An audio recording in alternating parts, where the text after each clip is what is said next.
Welcome to Happy Hour, brought to you by Best Damn Bookkeeping. I still that like poof on the logo. That thing still makes my day every time I go on. It's the best thing. It's too loud. Yeah, I need to adjust that. Nah, it's good. The poof in their face. Poof. I like it. What's up, business nerds? Happy Wednesday. It's home service happy hour. It is so damn hot out. It's 95 degrees in Minneapolis right now. Yesterday we hit 100.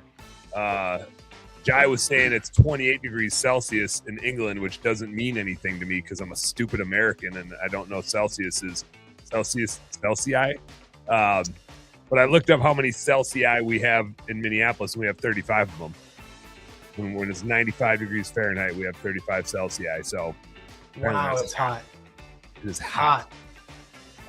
So I did the only thing that I know how to do when it's really hot out, which is I didn't even use ice cubes. I just put a bunch of frozen fruit in this cocktail with a little bit of tequila in it and a bunch of water because it's like too hot for a beer. You'd have to put ice in your beer, which is the thing I could do. I could do that, but instead I just put a bunch of frozen fruit in the cocktail and we're calling it good. How often does it get to 100 degrees in the Twin Cities? I'm just curious. Like, how many days per year is it above 100? 2 or 3. Some summers will go all summer without hitting a hundo. A lot of years you get like a couple days where it nips 100. So you'll have 100 degrees in the summer and minus 20 in we have 120 degrees. This is Fahrenheit, by the way, Jai. 120 degree swing in the state of Minnesota throughout the year. Oh, we'll hit negative 30, negative 40 in the winter for sure. Oh, so 140 degree. Like it's not like in the Philippines. It's not like here. Don't downplay it. Yeah, we'll get 100. How many? Give us full credit. Yeah, that's wild. That's crazy. It's in the Philippines. I mean, it's pretty hot all year, and you never need a jacket. How many people walk around hoodies and sweatshirts outside? Not. I did. So I just got back from the Philippines and the story. Yeah, went like JC and I ran a couple mornings in a row, and the low temp is 80, right? The high is 90 and the low temp is 80. They get a 10-degree swing in a day, which just cracks me up. But I would say running when it's 80 and humid on a beach of all places, which like running on a beach just sucks because you feel like you're running in place. I'd rather run. I found this out this week. I got home and I went for a run and it was about 90 out. And I was just trying to see if I would die or not. And I think I enjoyed running 90 without the crazy humidity and on asphalt where I was like not losing traction every other churn. Running on a beach really kicked my ass. Like JC and I started slow and like mile 1, my heart rate was like 128 and then it was 140. And by like mile 3, I'm at like 160. I'm just dying. It was, and like, we were going 10-minute miles usually here. And when I ran the other day, when it was 90 out, 8.5-minute miles. So I don't know if it was, and I would have said it was the drinking, but I drink normally. So like, I don't think it was the alcohol and that impacting my run. It was just beach and humidity. I get the 10-mile pace is more my lifestyle. I like that. Like 10-minute mile. I can't do that. Like, I can. It was amazing to me, like how that little bit of humidity and like being on the sand just slows you down. I think it's more the sand. I think the sand really, really gets you. But yeah, had a hell of a time. Didn't get to see Jai because Jai escaped the Philippines and has been in Britain for a while. Well, that's right. Yeah. So Jai's not even there. I didn't even get to see Jai, but it was cool getting to see my entire team again. Last year there were 2 of our Filipinos that weren't there, different family related things going on. But Shane, who's our manager, was having a baby last year and didn't get to come. So I got to see her this year. So that was super cool. And I got to hold a baby. Like holding me a baby. I used to be so afraid of holding other people's kids. And maybe this is just like a pure brag moment now. This is like a dad brag.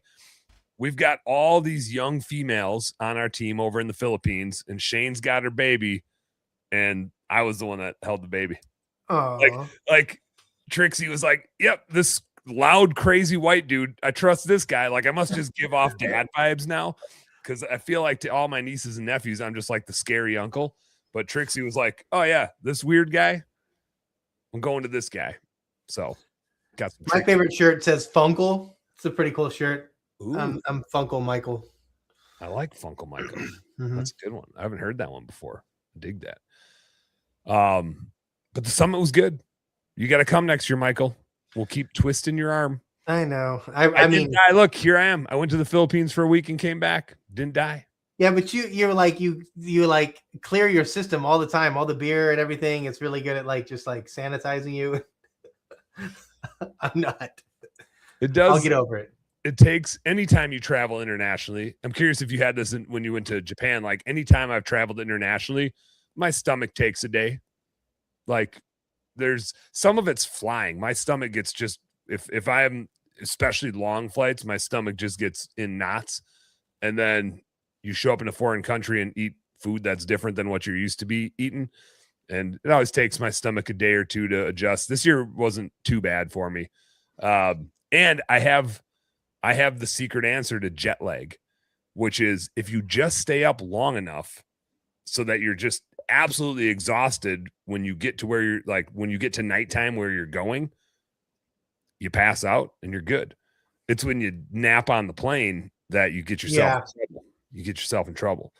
So I didn't going there and coming back, not like kind of woke up at a weird time, like alertly and been like, I guess I'm getting up, but I got a full night's sleep and was raring, ready to go. Never felt sluggish.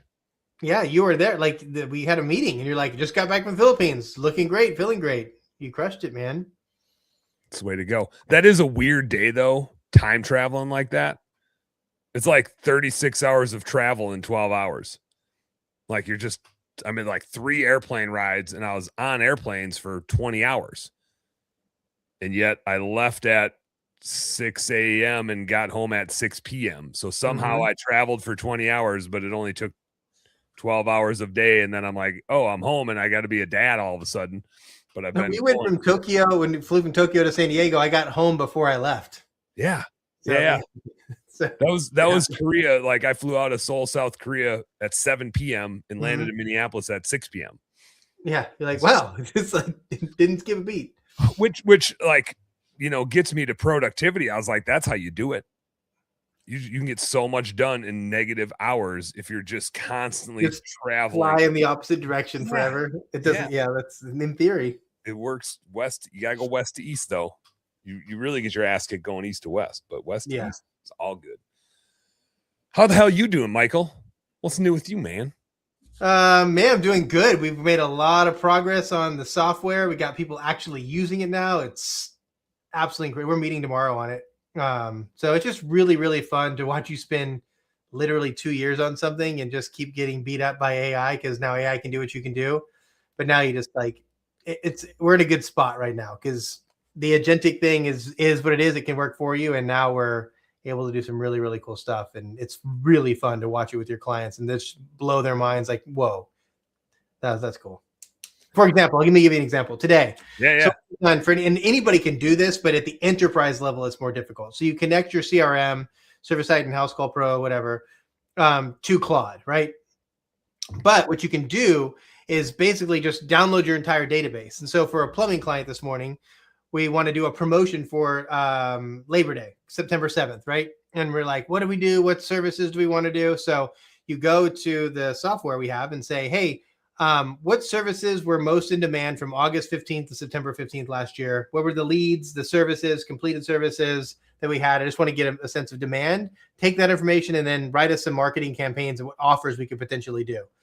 Came through as hot water heaters, specifically tankless hot water heaters. So we made this whole awesome campaign in about 5 minutes based on actual data that we had the year prior. Super cool. Hell yeah. Put into practice. Yeah. Getting the data easy, making it actionable is harder. I think I told you this when we were on our call yesterday. When I was out and JC and Angela and you did the Home Service Happy Hour podcast and you were going over a bunch of AI stuff, Skip was like there nerding out on it. Oh, cool. And was like, yeah, I'd love to grab time with Michael and like do. And I was like, well, you understand, like Michael and I own a business together. You could probably grab some time with Michael, and I think he would love to screw around with this more, especially with all of our mutual clients. Like, we can do this. We do get to do this with Michael. Let's just book time with Michael. And that's where I'm at right now. Is I need more people using it like you or like Skip would use it. Yeah, don't say me use it. Yeah, don't put me on that. Skip, I said like Skip would use it so we can give feedback on accuracy and efficiency of the information we're getting. Yeah, I truly think your tool will evolve our business because it will force us to. And this is like, I mean, in 3 years we've built a 1.5 million business. Like, I feel like we're doing some things right, but we don't even have different service level offerings at Best Damn Bookkeeping. Mm-hmm. It's like, here's how we do it, right? There's some things you can add on, but here's how we do it. And so I think having different levels of reporting capabilities gives people the option to like opt into that level of craziness. Mm-hmm. So I think like what you've built will change our business even, which is cool to think about that.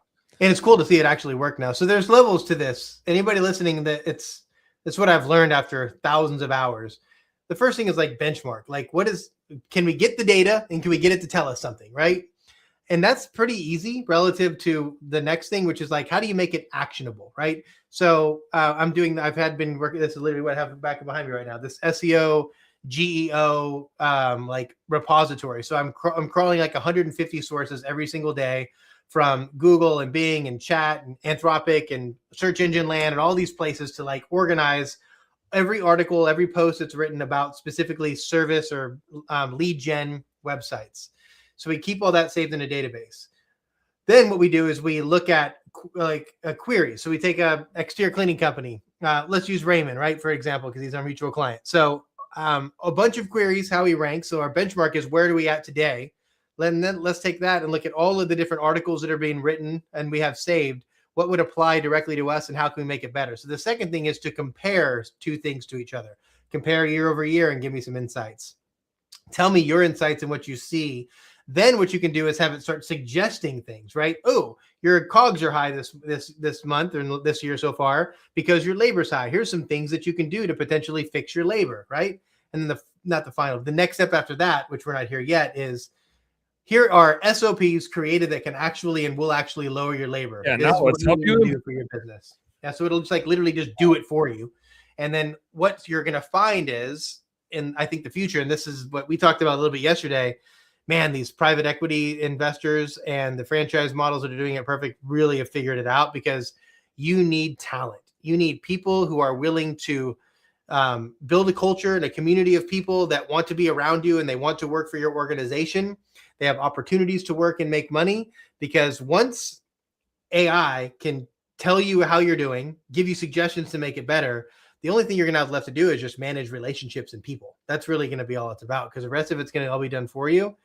And you don't have to know how to build it, but know what you're looking for so that you can kind of be in the community that you want to be in that can help you evolve as we all move into this unknown world of agentic AI. It's crazy. I think the craziest part about it is like, it's always been in the future. Like the idea of what's happening now, I feel like since we've been kids is a world that's been presented to us through like Hollywood and movies and ideas and books. And now all of a sudden we're freaking here. And it's like exciting and scary and nobody trusts it, but we all kind of have to use it, but we don't really know how. I was listening to a podcast the other day, and this is on Meat Eater. Like this is on a conservation, hunting, and fishing podcast. But it was all about the environmental impacts of AI and the water usage and the power usage. The power usage is bonkers, and when power usage is bonkers, so is the water. So like even outside of the practicality of AI and how you use it, like it's going to change our world in ways we can't really understand yet. And nobody wants one of these like 5 mile long building like processing buildings in their town, but they got to go somewhere, right? They got to be powered by something. It's just going to be so weird. They were making the point, and I thought, and as an outdoorsy dude, I'm like, yeah, I don't want that, right? I don't want that around where I live. And they had made the point of like, man, if you tried to build the railways nowadays, people would be like, I don't want that. Like, why would I want to? Yeah, no, that's where I'm I at. love that. And in an airport, right? Airports take up the same amount of space. They're miles, like a big like international airport, but we don't complain about those, right? Yep. Farming uses way more water, takes up a lot of space. We don't really complain about those. So they gave some like interesting parallels that I was like, huh, like, yeah. I've heard that arguments is like golf courses use more water than the data centers per square foot. Like, so, okay, so they must be okay. Like you can go to a golf course and have a few beers and play. It's have a great day. Like not going to the data center and having a great day. No, but also the data center can skew it because how much water the data center is using can just be looking at like how much water they need to cool, but how much water is needed to produce the power to run that data center. Like the power is where the water usage really ramps up. And so there's a lot of ways to skew the story to like make it be what you want it to be. But one thing I always have to remind myself is we're never going to go backwards. Like we're going to use all of this to solve the problems that it creates. Like we have to, because as a species, we will run ourselves into trouble and work our way out of that trouble. I shouldn't say never. It's really rare that we would like develop a technology and start implementing it and be like, whoop, let's pull that back. It happens in small cases. Like you see it with drones and hunting, like they ban technologies from hunting applications so that it's fair chase for animals. That's an example that I can come up with because I'm a fucking redneck, right? But it's like you don't see much of that in society where it's like, let's scale it back. Because if the US scales it back, well, then like China's not going to scale it back. Yeah. Right. And so there's just all these competitive natures about it where we like need to move forward and plug forward to solve the problems that it's going to create. It's going to create problems. We'll figure it out. We always do. That's like what we're here for. Scary, cool, exciting. I do like the commoditization of this. Like everybody, I'm not sure if you've heard of like the token, like the new currency is going to be tokens and token usage. Yeah. And the fact Bitcoin's that they're not going down, Bitcoin's going down. Yeah, it is. It's fluctuating. It's been kind of steady for a while. I keep buying more of it. But the commoditization of it, meaning that United States being the dominant one, is amazing for all American citizens. But having China and other places that also have tokens keeps it fair and honest, right? Because I heard a really good analogy about a barrel of oil. Like I want to buy a barrel of oil, it's $78, right? And so, if there were companies selling barrels of oil for $20, you better believe that everybody would be buying oil from there. And so with China being able to like suppress the costs, I think it's really helping like keep it affordable for everybody. Yeah. Well, and as the world gets smaller and smaller and smaller, you almost wonder like the federal banks have a weird role to play because even something like Bitcoin is the world's going to bypass government driven currencies and go to world driven trade, like trading of tokens or whatever it is. Like it becomes a world market and not a country specific market. That'll be interesting to see how that like plays out over time. If there's more currencies that merge together just for competitive reasons. I don't know. You have a degree in finance, don't you? Aren't you like a super like numbers finance? Like, because people might want to hear your thoughts on that. Macroeconomics is just so weird and there's so many ins and outs of it. Truthfully, like when people are like, oh, Bitcoin, everything's going to move to Bitcoin. I'm already like, the dollar is a Bitcoin. Like when it literally is. Yeah. It's a fiat currency. Yeah. It's like there's numbers and they're floating around on computer screens. Like we're already doing this. So it's only, this is no joke. When I was in the honors program at Eau Claire, Harvard of the Midwest is what we used to call it because we were idiots. One of the colloquia classes that I had to take was, I didn't have to, I just thought it'd be a cool one, was called The Almighty Dollar. And it was all about currency and how it evolved and how the banking system worked and how it was backed up and whatever else. But one of the main thing for a currency to even be a currency is just that people need to believe that it is, right? Because when you hit the tipping point where people trust it and rely on it to exchange goods and services, like we barter to avoid paying taxes, but barter is so inefficient. It's way easier to be like, hey, the thing that I have is worth X of these things we agree to trade in, and the thing you have is worth Y of these. And so we don't need to barter them directly. We have this middleman thing called a currency so that we can trade fairly and not have like an IOU attached to it. And so like currencies work so good for that. As the world is getting smaller, and like half of my team is in the Philippines, right?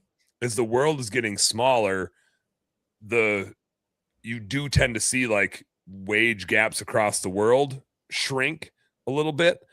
And I mean, 100 years is a really short period of time is like the world is concerned, right? Human beings have been around for 400,000 years or something like that. So like in a very short period of time, historically short, right? In the sense of the Earth's been here for 4 billion years, like everything is going to slowly gravitate together, which is going to create a lot of friction, like financial friction, cultural friction.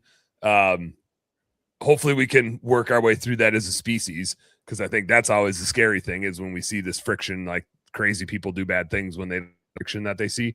I'm glad you said species. That's so true, because we're all in this together. Like, yeah, we're all humans. Like, we got to figure it out. We got to figure it out, and money's part of it. But it's like like I said, it's interesting and scary because it's creating. It's like creating the ideas now. Like the what we thought was possible before and what we think is possible now is totally changing so fast. Jai threw something in here. Need to go to commercial. Hit me with some tunes, Jai. We got to go to commercial. Then when we get back, we got to transition. We got to talk about the summer lull. We do this every year. Yeah. This July time period comes around and we hit the summer lull. And I had 2 conversations within the last 24 hours, like unprompted, of people bringing me this stuff and saying, what the hell do I do? So same. We're going to talk about it. We're going to talk about being HVAC or plumbing. You won't have that problem. Yeah, that's what you do. You just start to pivot. All right. We'll see you right back, guys.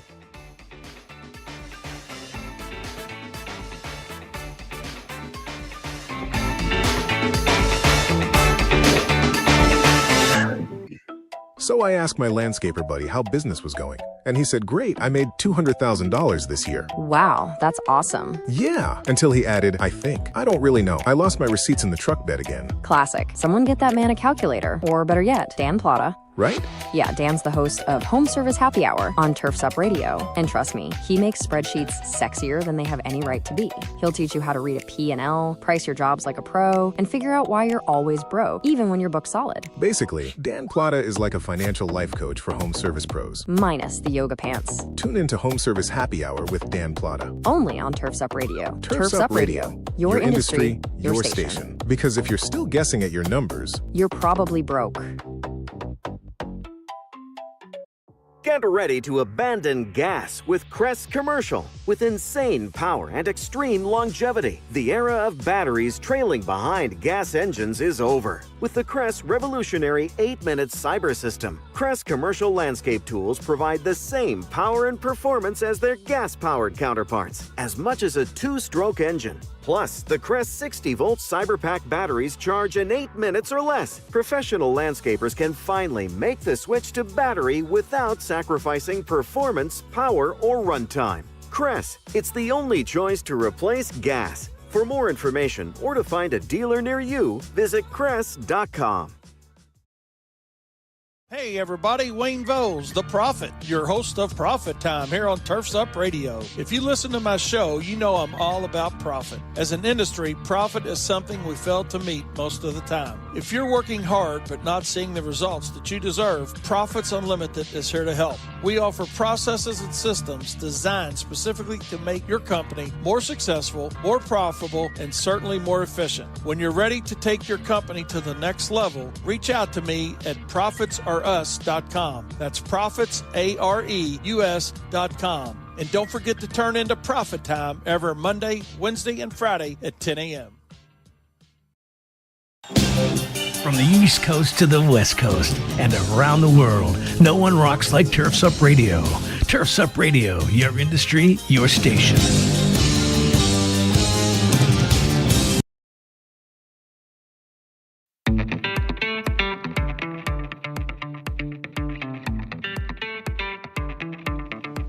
Yeah, we need Angela. We do need Angela. Angela and JC are in Bali right now, I think. Nice. Yeah, they're staying overseas for a while, gallivanting or something like that. Sounds cool. Welcome back, business nerds. Welcome back to Home Service Happy Hour. We got Michael Gregory from Click Call Sell in the house. I'm Dan Plata from Best Damn Bookkeeping. Soon we'll get Sean Day from Higher Lead Chill. I think he was having a chat with Debbie Sardone from CBF. So he'll jump on when he's done with that. We might get a Rob Anderson Clean Power Wash, Delmarva sighting. We might get a Trevor Steele Comet Lighting sighting. Skip says LMAO, having my ass off. Dan makes spreadsheets sexy.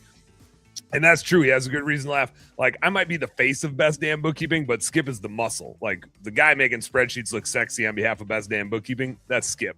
Like, this is just my name on the commercial, but Skip is the man. He's the one doing the cool stuff.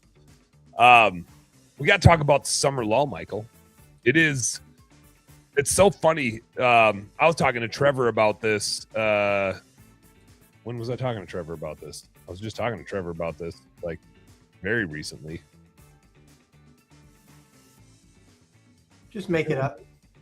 Oh, no, it wasn't Trevor. It was Josh Dykes, our boy Josh Dykes. Like, it was a weird year this year with July 4th on a weekend. Mm-hmm. Then it made it like the week before and the week after were both dead weeks for a lot of people. Like, the phone just wasn't ringing. A lot of times you get July 4th in the middle of the week, and so you can kind of write off that week, but at least the week before isn't totally dead. And the week after, some people start coming back. You just have one dead week. Mm-hmm. He was like, man, we were dead both weeks. And this is, and I won't save this for Sean, but maybe I'll bring it back up when Sean comes on. Josh has the problem, as do many a Higher Lead Chill client, which is now he has a bunch of good employees. Mm-hmm. And he staffed up and he crushed it this spring. They had a really good spring through June. And now he's like, oh shit. Like, this is even worse with Higher Lead Chill, because now I have all these really good employees and I don't want to get rid of any of them. We're smoking. But what do I do with these guys? What do I do to keep them busy? And then, like, if work is slow, do I lay them off? Like, what are the solutions? And I was surprised. Sean sent you and I a Facebook message today. I don't know if you got a chance to listen to it. I did. I already responded to Sean. Yep. Yeah, he's got a client that's doing, I mean, sounds like that guy's like a $4 or $5 million company, and is like, oh shit, how do we do this? Like, do we guarantee pay people, whatever. So it's a real problem.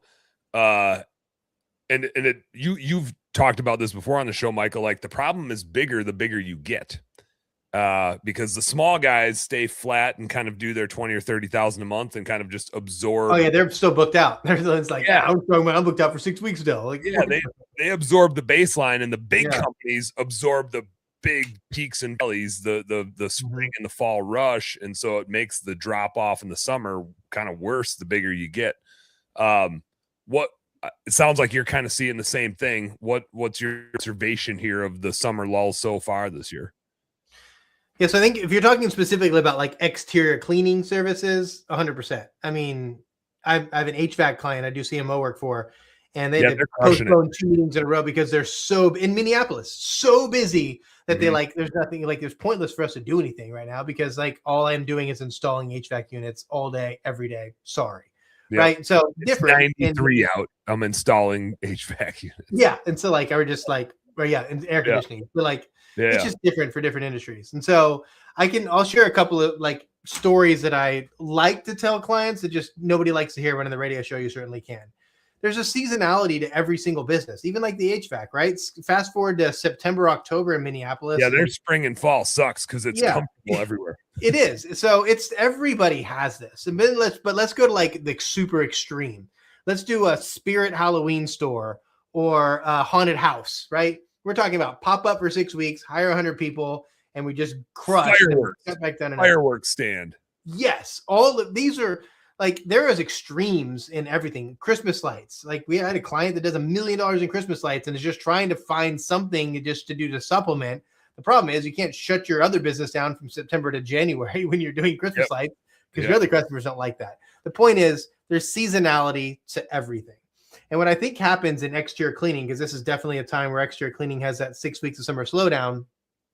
Generally speaking, this isn't for everybody, but 80-20 rule.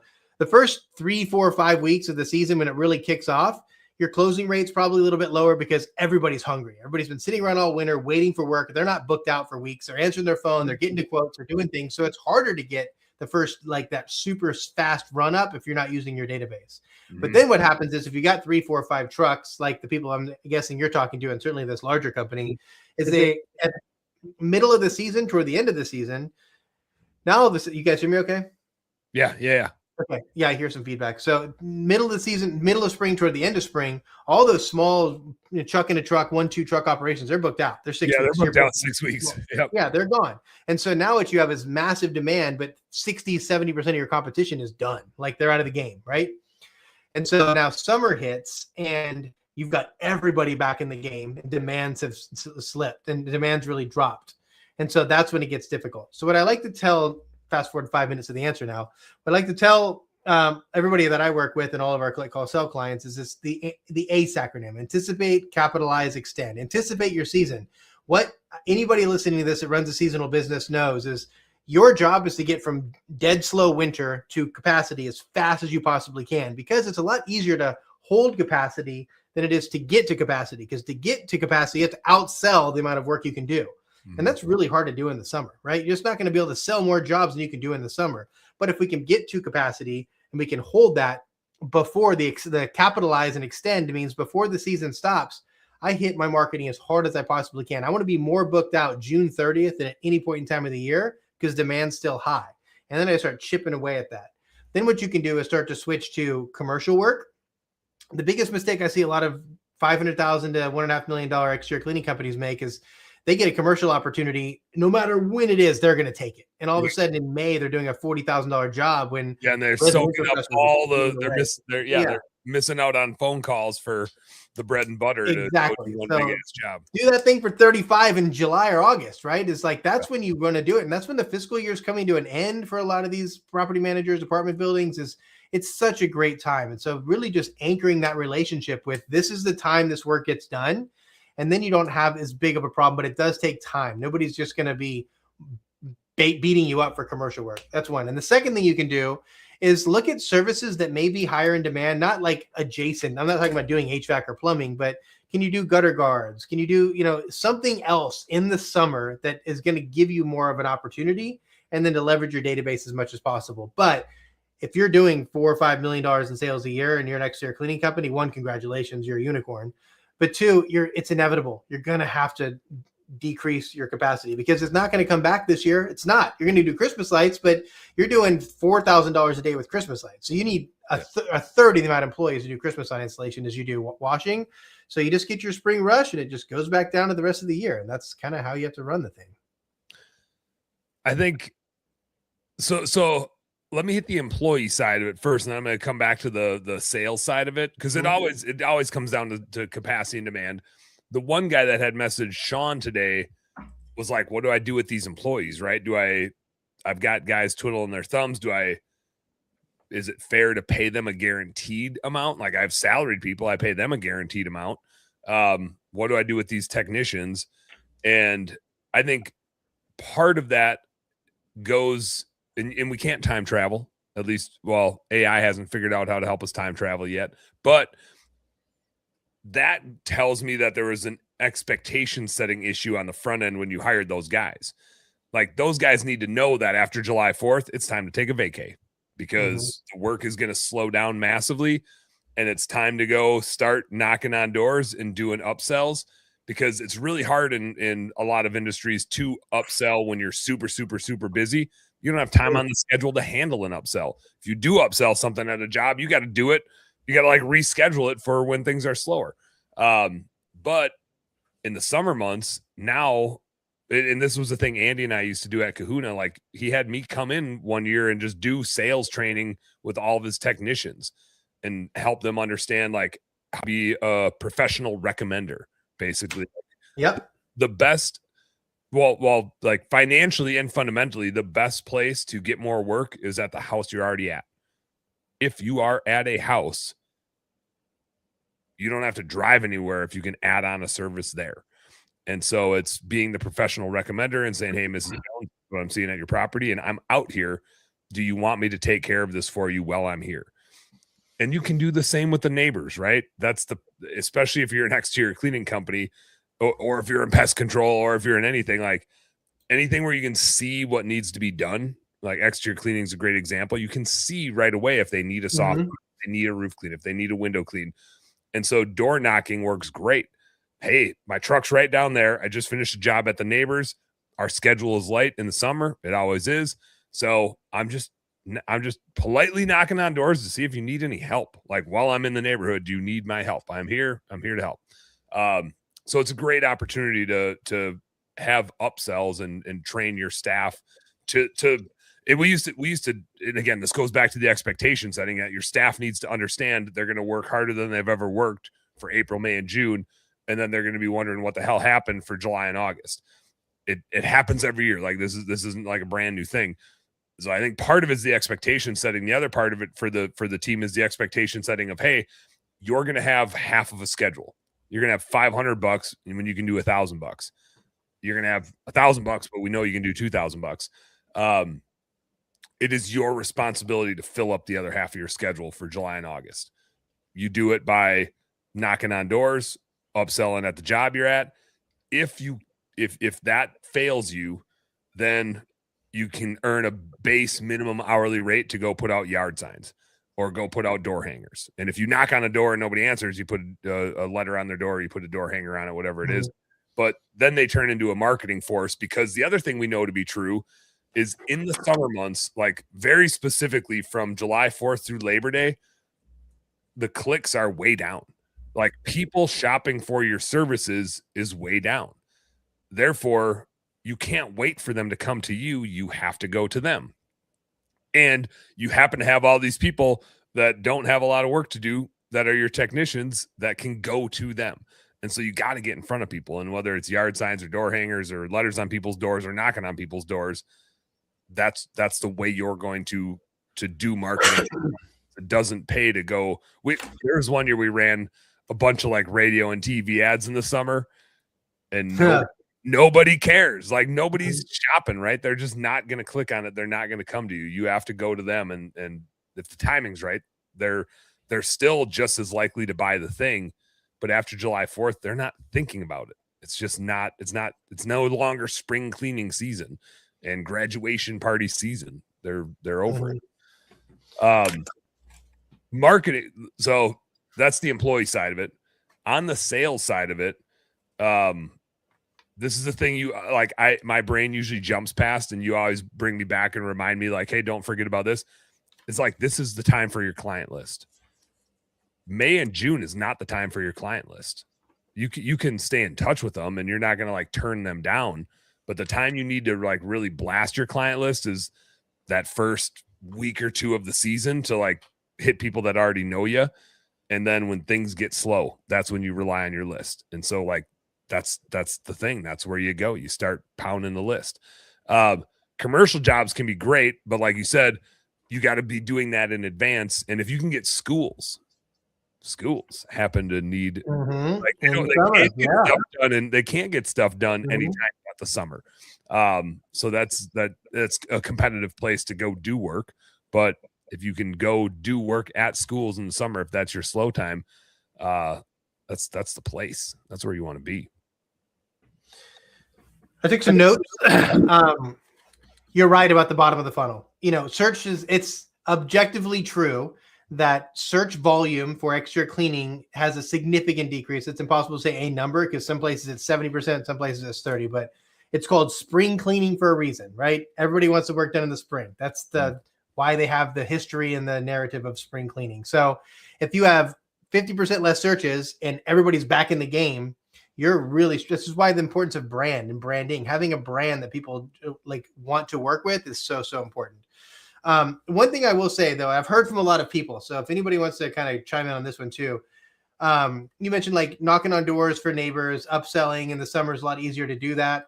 I have worked with more people than I could possibly count.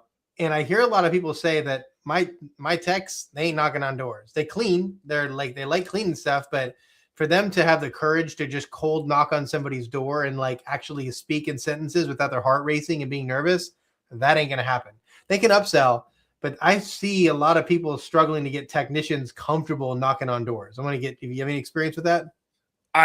You couldn't get me to knock on a door, Michael. Screw that. Yeah. I can't take. I was talking to a younger guy today, and I was chatting with him about some strategies, and he's like, "So have you done this?" I'm like, "Hell no!" Like, I can't handle that much rejection. That's yeah. There's guys that would go to the bars in college, and they would always bring a girl home. I wasn't one of them. I can't handle that much rejection, man. I can't take that much rejection, dude. All right, so I've got 4. Hold on, you gotta save them. You gotta save them because Jai said it's time for another commercial. Well, let me do this real quick. It's not going to take long. 4. Okay, this is going to go away in September. Cold SMS. It's going to go away. There's no way the FCC or FTC, whatever it is, going to ban this. Look up King's Leads, Valor, Breeze, and Leads Pilot. Those are 4 cold SMS outreach things. How is that not illegal already? I don't know, but I mean, I hear them saying they're going to get it shut down. So try it now. Better get it now. Get it go. Get it before it's gone. All right. I don't know what we're going to talk about when we get back. We'll riff. We're going to riff when we get back. Let's do it. We got a little maybe click, call, sell business update and a little best damn bookkeeping update. We got some cool shit going on. We're leveling up out of purgatory number 3. That's a big move. I want to hear. Yeah, I heard the story going in. I want to hear the story coming out. It's crazy. It's crazy, man. All right, home service homies. We'll be right back in a little bit. Don't go nowhere.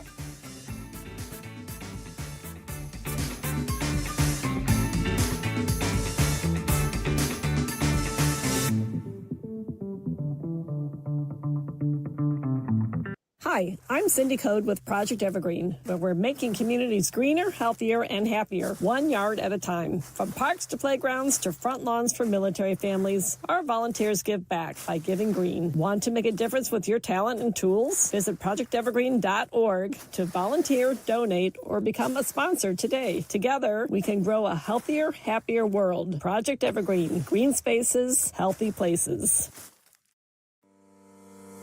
Attention green industry pros. It's almost time for the biggest event in the Carolinas, Green and Growing 2026. Turfs Up Radio will be there broadcasting live, bringing you interviews, product launches, and expert insight. Want to grow your business? Then don't miss this one. January 2026. Register now at greenandgrowing.com. Tune in and turn up on Turfs Up Radio. Turfs Up Radio, your industry, your station. If you haven't heard of Toa Tools yet, it's time to plug in. They're the pros when it comes to charging infrastructure and power management.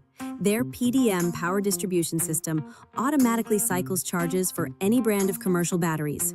No more one brand headaches. Stack as many outlets as you need, save space with their sleek design, and stay mobile with BPS battery power stations. Perfect for zero-emission landscaping crews, HOAs, even camping trips or a day of fishing. More charging, less hauling, more time making money. Toa Tools, designed for pros, by pros. Check them out at toatools.com or drop a line to info@toatools.com. Toa Tools, it's time to plug in. Hey, Turfs Up Radio fans, do you know what time it is? That's right, it's time for Turfs Up Radio. Now you can catch us streaming live 24/7 with pro talk, pro tips, and pro interviews. Simply visit turfsupradio.com.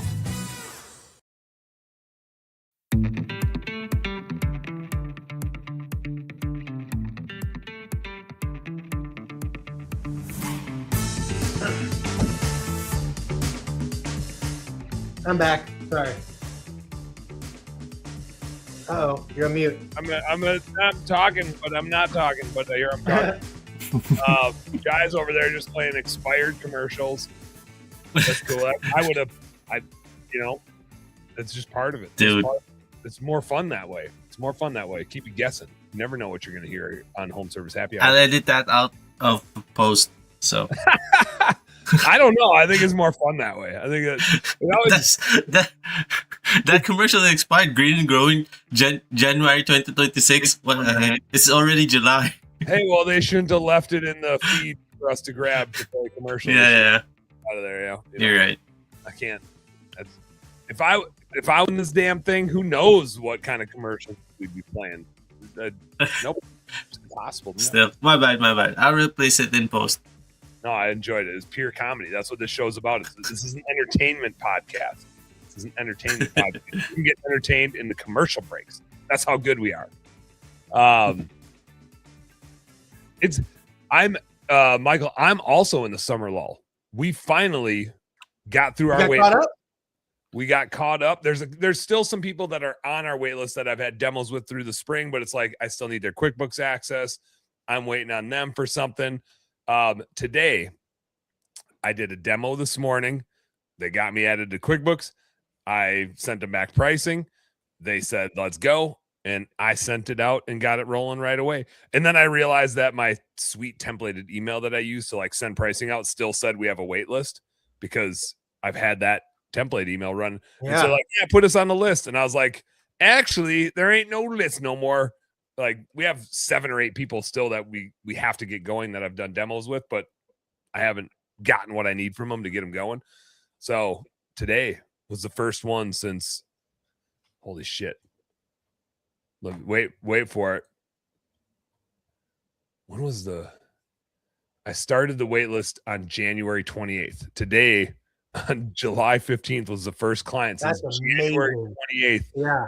Didn't have to wait list. We had, I'm going to tell you how many clients in total have been on this wait list. 114. That's amazing.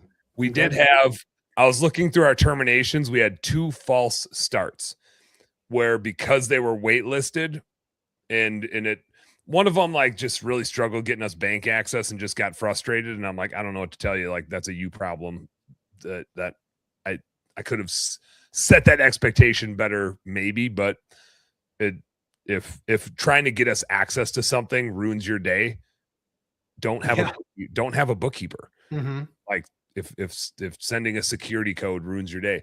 And the other one just found a different bookkeeper because they didn't want to wait a month. And I'm like, yeah, that checks out. That the same kind of holds true in most industries, that if you're on a waiting list for a month, you're like, I don't trust that they're going to do what they said they're going to do. So we, out of 114 people we had on that list, we lost one. We did have, I take that back. We also had 4 people that before we even like engaged with them had other things come up. 1 just holding off until September, 2 that are holding off for now. One of them is Darren, who runs this station, that he's like holding off, but he knows Darren, you know, we're doing this thing. Like, let's go whenever you're ready. And one gal was with Yeti, and then just the Yeti, and I like Mike and Yeti, and they do a pretty damn good job too. And so they ended up staying there. And I was like, that makes sense if it's easier to maintain the relationship. But in June, Michael, we had 39 new clients. Wow. That's more than I've ever, like not even close. We're probably like 15. Like that's crazy. Dude, that's amazing. It was bonkers. I was adding 10 new clients a week. I was just amazing. Like now you want it. Now you want that more though. Cause like the feeling for us, like we could do this, we could do it. Like every account manager get 1 a week. Just how can we do that? But then it's not sustainable. That's incredible. That's the financials. I'll tell you, like the financials in April and May suffered because growing that fast, and we fired the one gal, and that was painful to replace. But growing that fast is expensive. Like there's a lot of training pay. And so June, we finally got, like April and May were losers for us. And May was a 5 payroll month. So naturally lost. And you still also have the expenses of like trade show season. And so you've got some of that rippling through. June, we finally got back to profitability.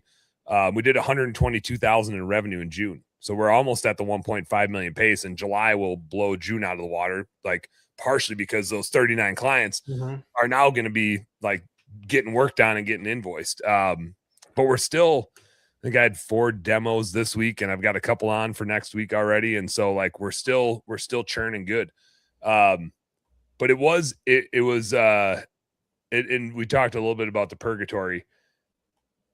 It wasn't scary going into this phase, but I will say this phase has always kicked my ass every time I've gotten here. We got here at Blue Skies and we stalled out. We got here in one of our maid service businesses and we stalled out. We got here in our window cleaning business and we stalled out. And if Skip is still listening, The difference is Skip. It's like, and we've talked about purgatories on this show a lot, but and when I present on stage about this, every sticky spot, there's one kind of when you're getting out of the operations yourself, wherever that revenue level is for you based on your industry. There's one where you're like getting off the truck or getting out of the day-to-day. There's another where you need a manager in that space where you're not the manager anymore. And you need office help and admin help. That's a purgatory.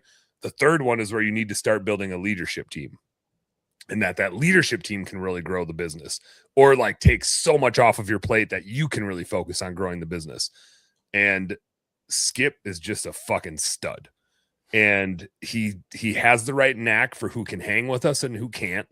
And he holds people really accountable, and they leave or they step up. And how do you find Skip? Is Skip Harley chill? Skip was with me at Blue Skies, and he was the one person that was like, well, I ain't staying here if you're not here, and so I'm coming with you, and then caused me to get sued. So thanks for that, Skip. But Skip had also been a business owner, so he was like, yeah, I'll start my own business, just sub me work, like we'll figure it out. And so he was the one person that, and loyalty is like a huge core value of mine. It's not like listed as a core value of this. It didn't work in our acronym, but that at Blue Skies, that was one of my listed core values, and it still is. It's like extremely important. Now I kind of built it into trustworthy, is that loyalty. And Skip was the one person that was like, I'm coming with you, dude. Like, where are we going? What's up? And so our ability to grow this business the way that we did, and how fast we did, and as successfully as we did, and to find the right people and keep the right people, it's really like Skip runs our business on a daily basis. I can grow the shit out of it, but I'm not the right person to run it. And thank God for Skip. So it's been cool to watch us. We recycled 2 account managers that had been with us forever. Katia left, and she was great. She left in January and had to replace that and like level some things up. And then we let Amy go in May, replace that and level some things way up. And so like they had been with us from the get-go, but we know getting through these purgatories, always some people get left behind. It just happens. Like they don't have what it takes to go. Either they don't want to be a part of the next part of the journey, or you don't want them to be a part of the next part of the journey. And that sucks, and it's painful, and especially when they've been with you for a while, whether they choose to leave or you choose to send them packing. But we had those, like, it was 114 clients that were on that wait list. It was quite the put your head down and like just keep running through brick walls, and we'll figure out when the light is at. Yeah, Skip just said it was exhausting. It was insane. It's the hardest I've ever worked for. And like just had my head down, just going. Just going. I've got like a pretty good seat to watch it. We're on meetings every week, and I get to see what happens and what you're going through. That's impressive. It's cool. But now Skip and I were laughing. I don't remember if this was today or yesterday or fucking last week, because who knows. But just like, just like we're transitioning clients off of Skip, which is awesome. Sarah said Skip is blushing over here, but I can't see the monitor. His head is getting too big over here. But like you can't, and I think this is important for Skip to hear too. And you and I know this, Michael, is like, you can't work your ass off forever. Like you can't go full speed forever. It's really important to take vacations, and to like slow seasons are a season of rejuvenation and a season of like dialing in processes and reflecting on, yeah, we worked our asses off, but we also had the highest attrition during that time that we've had, which chaos does breed some attrition. And our attrition rate, I think this says a lot about us and Skip and the leadership and the team that we have. Our lifetime attrition rate is below 2% per month. It's like 1.7% per month. A world-class attrition rate in a recurring service business is usually 3%. We're like half of like world class.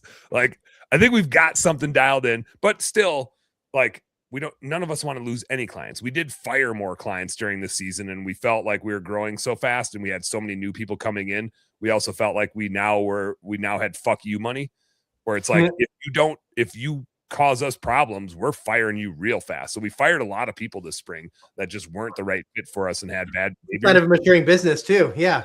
As you mature, you can be more selective and you don't have to take those clients anymore, which is good and bad, right? They kind of gave you the recurring revenue to let you grow and scale, but you've kind of outgrown each other at this point in time. If they're not the right fit, they're not the right fit. Yeah. But that's pretty cool. Like by the time we get through July here, I have no doubt we'll be at the $1.5 million pace. And Skip was asking me the other day about when I left Blue Skies, what my expectations were of like starting this new business. And I did. I don't remember if I shared it with you, but I had a spreadsheet of like, hey, if I buy Blue Skies, here's what I'm willing to pay based on if I leave, what are my assumptions? And my assumption was at the end of 3 years, which is September, that we would hit $1 million. And I was like, man, that feels I have a call recorded where I was telling you your goals are too small. So we're good. I got to run. I'm a minute late for a call and my guy's here. So you got to get over there. All right. See you, Michael. Thanks, bud. Sean must still be on his call with Debbie. They're hitting it off. I like Skip's comment here. Skip said the problem clients don't allow us to give the focus the great clients deserve. And that is so true. And it is tricky though. It's like the squeaky wheel does get the grease, man. And you spend a lot of time dealing with and chasing around and over communicating and like making exceptions for shitty clients. And that's always a bummer. Like we all get stuck into that trap, but part of getting through a purgatory is growing fast enough where you can start kicking them to the curb. And the team always appreciates it. I think that's the most important part is that your A player employees don't want C player customers, right? Like your A players don't want to work on shitty clients. And so when you can afford to let a shitty client go because you don't need their money, it builds a lot of trust and culture and builds the core with your own team, which is the most important part. Like for all of us out there, anybody that's listening, that is always the most important part is that you have the right team and they know that you'll do whatever it takes to make their life as awesome as possible working at the company. Jai, what did I miss, man? I feel like we covered some ground today. We got when Charlie starts. Oh, let's talk about some podcast stuff. We're ramping up our content.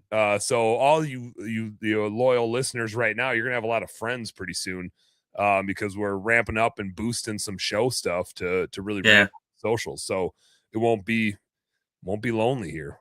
Also, I haven't told you this before, but since we're live and I have you, I'm taking on putting like image posts on the Facebook page as well.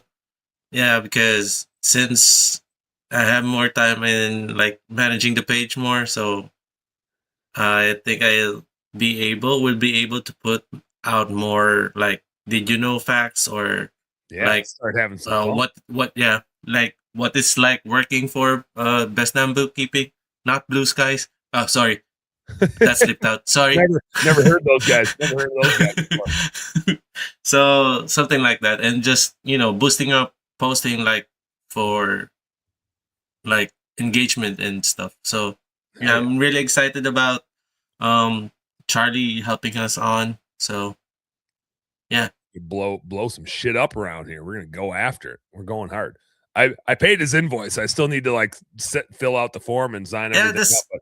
Yeah, we can talk about that after the show, though. I was gonna ask you about who's going to, do the account stuff. So let's talk about it after. I was gonna say there's probably some stuff you need to complete and some stuff I need to complete, but we'll be blowing it up around here and taking the podcast to new levels.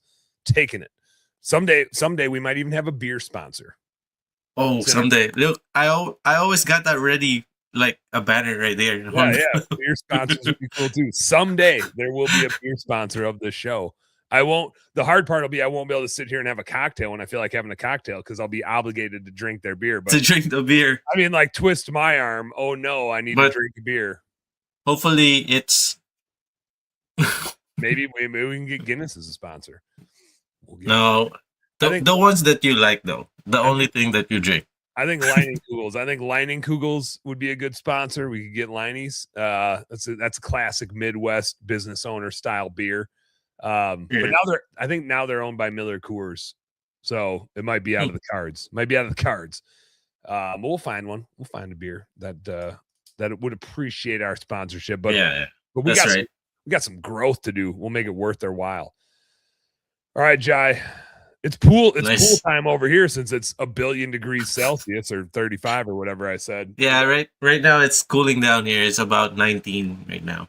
So that sounds lovely. 19. Yeah, it is pretty chill.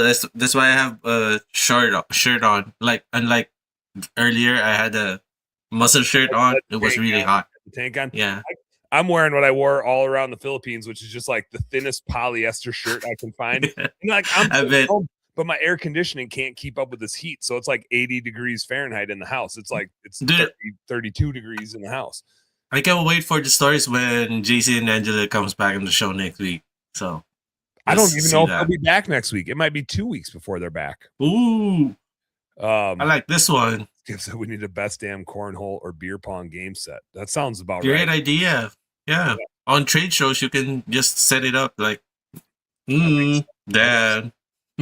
I think our brand is cool enough. We can merch anything, and people would just be like, "Yeah, I'll buy one of those." We can. You're wearing one right now, and you're using one like on the regular, the koozie. See?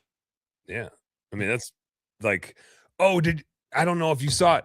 Trixie, Shane's daughter, had a little baby shirt that said "Best Darn Baby" on it with our logo. Like it had the logo, but it said "Best Darn Baby." I was like, "That's freaking adorable."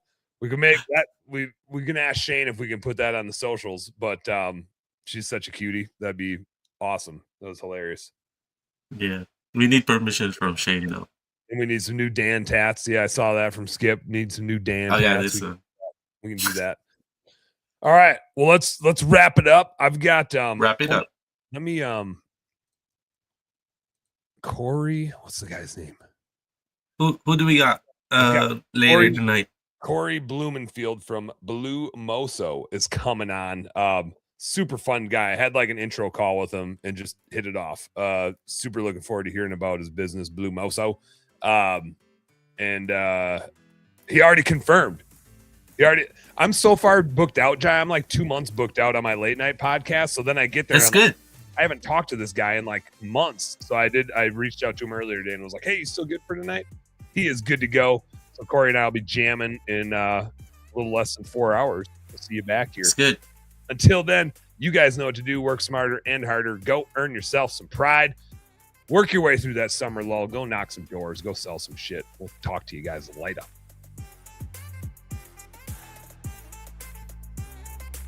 Whip, whip, whip, whip. Oh, I forgot to hit the end button, Jai. Should I hit that end button? Here we go. Yeah, you did.